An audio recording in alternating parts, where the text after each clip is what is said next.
Just দুদিন আগে হয়তো যারা ভিডিওটা দেখেছেন, বর্ষা হচ্ছিল, মানে বৃষ্টি পড়ছিল, আর একটা ইলেকট্রিক্যাল পোস্টে, ল্যাম্প পোস্টে স্পার্ক হচ্ছিল।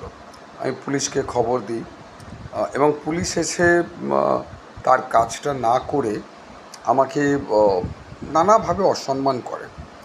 তো আমার বিষয়টা খারাপ লেগেছিল এবং আমি কমিশনার অফ পুলিশকে মেল করে বিষয়টা জানাই। তো আমি এক্সপেক্ট করিনি যে পুলিশ আমাকে মেল করে অ্যাকনলেজ করবে, কেন সেই সমস্ত তো পুলিশ অফিসার নেই। তবু কেন মেলটা করলাম, যে একবার একটা রেসের কম্পিটিশান হচ্ছিলো, ওই বাচ্চাদের হতো না 100 মিটার রেস, তখন আমি অনেক ছোট। তো সেই 100 মিটার রেস দৌড়োতে গিয়ে পড়ে গিয়েছিলাম। পড়ে গিয়ে আমি জাস্ট, আমার আগে সবাই বেরিয়ে গেছে। তো আমি মাঠ যখন ছাড়ছিলাম, মা আমাকে পাশে দাঁড়িয়েছিল যখন, তখন অনেক ছোট, যে ইশারা করেছিল যে না, রেসটা কমপ্লিট করো, তুমি লাস্ট হও, রেসটা কমপ্লিট করো।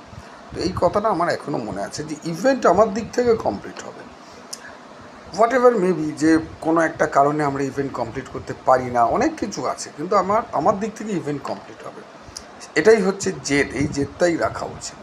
তো সেই মতো আমি কমিশনারকে মেল করি। আমি জানি কি সে কোনো অ্যাকনলেজমেন্ট করবে না, এটা তো জানার কথাই। অদ্ভুত ব্যাপার দেখুন, মানে একেই বলে মহাকাল। আমি এগুলো বিলিভ করি এবং এই ইনসিডেন্টগুলো আমি মেলাই। তো ইউটিউব আর মেন স্ট্রিম মিডিয়াতে দেখি ওই পুলিশ কমিশনার, এখন কি বিনীত গোয়েল না যেই হোক, নামফামগুলো মনে রাখার দরকারও নেই এইসব এলেবেলে লোকদের, যাদের কোনো স্পাইন নেই, দেখি হাইকোর্টের কাছে ক্ষমা চাইছে। আমি ভালো করে খবরটা দেখে, যে তিলোত্তমার নাম সেই মূর্খটা 2-3 বার করে নিয়েছে এবং তার ফলে কোর্ট আর কি মানে গুটিয়ে দিয়েছে।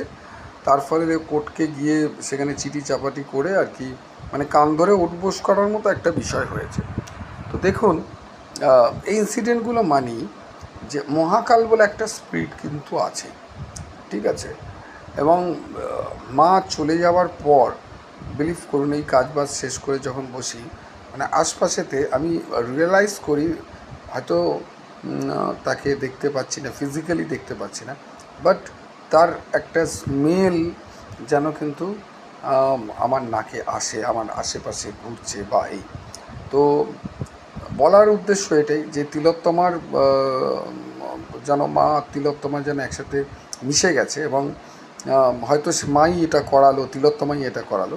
তবে এটা বলে রাখি, তিলোত্তমার কেস আমি লড়ছি এবং আমি আমার দিক থেকে